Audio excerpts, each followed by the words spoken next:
Dr. Seddon, if I could just place some of this into the global context. We were just hearing P. and Vijay talking about how the middle classes and the poor, of course, have been hit very badly by inflation, fuel inflation, food inflation. These are things that hit the pocket and the wallet of the poorest of the poor and the middle classes in equal measure.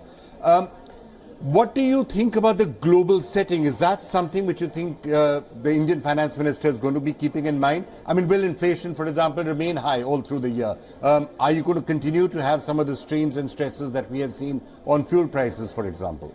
What do you think she should keep in mind when it comes to the global context? Well, I think the global context is hard. I just want to flag one thing, that the global comparison, I mean, there's a reason that one of the largest infrastructure bills in the US was called the Inflation Reduction Act. I think these kinds of concerns and kind of attention to the needs of the average voter are incredibly important in any democracy around the world. So it is completely understandable to pay attention to that.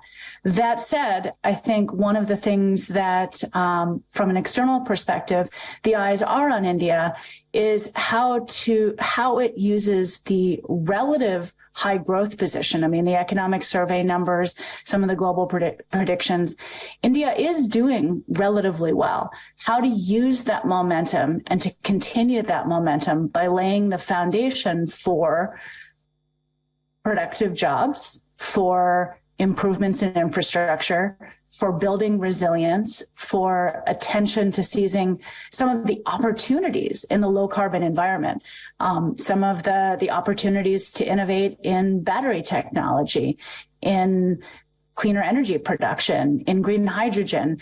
How is India seizing this moment of transition to become a leader in these areas? And to what extent are both the incentives and the investments in the budget in line with that trajectory?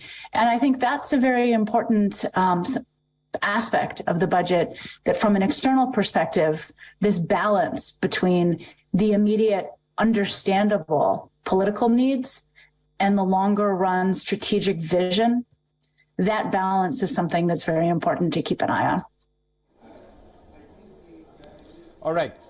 Dr. Seddon, again coming to the global perspective, 2021 was a year where a lot of countries, a lot of companies looked at India and said, as we look at China +1, we don't know what's happening in China, let's keep India as a primary target for that. And that's been something which the Indian government has been actively working towards. China may be, let's see what happens with COVID, but some people are starting to move back some of their money into China as well. What would you like the Indian Finance Minister to do to continue to encourage and incentivize companies around the world to make India that second base, to make India a place they can manufacture from? Well, I think there are already some significant headwinds. I mean, we see the diplomacy that's happening this week in DC on defense and technology cooperation. So there are already headwinds to take advantage of. In terms of sustaining those, I think expanding access to special economic zones that are allowed to export and operate on favorable terms, making it easier to access facilities, labor, land, those kinds of things, that would be extremely helpful. Continuing to invest in open scientific and technology collaboration and into building the trust and the mutually respected systems for data privacy, for technology security, for industrial intellectual property maintenance. Those are the kinds of things that will allow for a freer flow and a freer joint development of advanced research in both the digital chips and other areas that are, I think, incredibly important for Indo-US collaboration. I can't speak for Europe, but speaking from a US perspective, those are the kinds of initial conditions that would sustain the kind of momentum that is happening now.